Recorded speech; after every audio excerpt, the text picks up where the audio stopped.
નમસ્કાર, આપ જોઈ રહ્યા છો નેશન પ્લસ ન્યૂઝ. હું છું હિરલ આપની સાથે. વડોદરા મહાનગરપાલિકાની દબાણ શાખા ફરી એકવાર વિવાદોના વમળમાં ફસાઈ છે.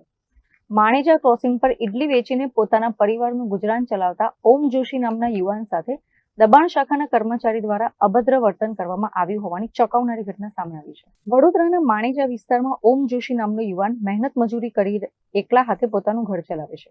પરંતુ આક્ષેપ છે કે દબાણ શાખામાં ફરજ બજાવતા અને આર્મીમાંથી રિટાયર થયેલા એક કર્મચારીએ નજીવા પૈસા માટે આ દીકરાને માનસિક રીતે અત્યંત હેરાન કર્યો હતો. યુવક ઓમ જોશીના જણાવ્યા મુજબ કર્મચારીએ રસ્તા પર ઉભા રહીને તેના ભાઈને મા બહેન સમાન બીભત્સ ગાળો આપી હતી અને જાહેરમાં અપમાન કર્યું હતું. આ ઘટના બાદ આ મહેનતુ યુવાન એટલી હદે ડરી ગયો હતો કે તે હાલ ડિપ્રેશનમાં છે. બરાબર છે, વિડીયો ઉતારવાનો અધિકાર છે.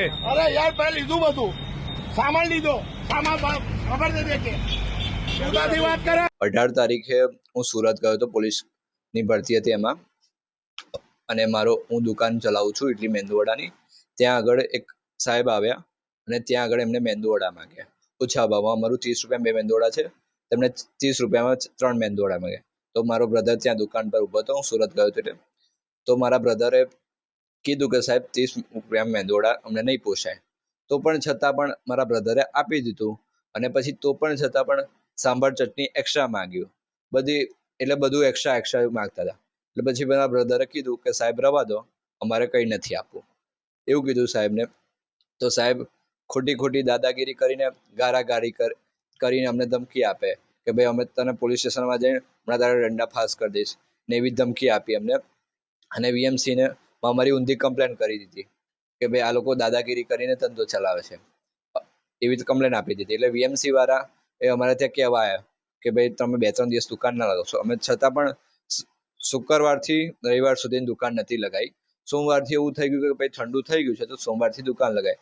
તો સોમવારે દુકાન લગાવી, છતાં પણ એ સાહેબે જોયું તો સોમવારે વીએમસીને કોલ કરી દીધો. તો મંગળવારે પાછું અમારું ટેબલ ને છત્રી લઈ ગયા. અને આટલા દિવસથી હવે 5-6 દિવસથી દુકાન બંધ છે. મારા ઘરમાં આ ધંધાથી જ બધું ગુજરાત ચાલતું હતું અને ઘરમાં હવે પૈસા નથી રહ્યા. તો એના લીધે ઘર કબનું ચલાવવું, એટલે એના લીધે હું ડિપ્રેશનમાં આવી ગયો છું કે ક્યાં સુધી આવું ચાલશે. એ સાહેબ એવું કહેતા હતા કે હું ક્રાઇમ બ્રાન્ચમાં છું, તું મને હજુ ઓળખતો નથી. આજે પણ મળ્યા તો પણ એવું કહેતા હતા. આજે હું એમને મળ્યો તો એ સાહેબને માફી પણ માંગી કે સાહેબ છોડી દો, આ વાતને જવા દો, જે થઈ ગયું છોડી દો. તો સાહેબ એવું કે મારા બધા પરિવારના બધા ઓફિસના જ છે, પોલીસના જ છે, એટલે તો હું હજુ લાંબુ કરવાનો જ છું. એવું મને હજુ પણ ધમકી આપે છે કે હું હજુ લાંબુ કરીશ. મારી એટલી જ માંગ છે કે મારું ઘર આના પર ચાલે છે, તો હું એટલું જ કહીશ બધાને મીડિયા થ્રુ કે ભાઈ સારો ને જેવો પહેલેથી ધંધો ચાલતો હતો એવો સારો ને મસ્ત કમ્પ્લીટ ચાલુ થઈ જાય.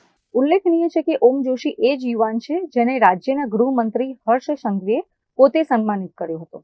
જે યુવાન આખા રાજ્ય માટે પ્રેરણા સ્ત્રોત છે, તેની સાથે દબાણ શાખાના ભ્રષ્ટ અને અભિમાની કર્મચારીઓ ખરાબ વર્તન કરી રહ્યા છે. હવે આ કર્મચારી સામે વડોદરા મહાનગરપાલિકા કેવા પગલાં ભરે છે તે જોવાનું રહ્યું. કેમેરામેન નવનીત પરમાર સાથે Chirag Patel, Nation Plus News, Vadodara. સમાચારોના સતત અપડેટ મેળવવા માટે અમારી નેશન પ્લસ ન્યૂઝની યુટ્યુબ ચેનલને સબસ્ક્રાઇબ કરો, બેલ આઇકન દબાવો અને જોડાયેલા રહો ફેસબુક, ઇન્સ્ટાગ્રામ અને ટ્વિટર પર.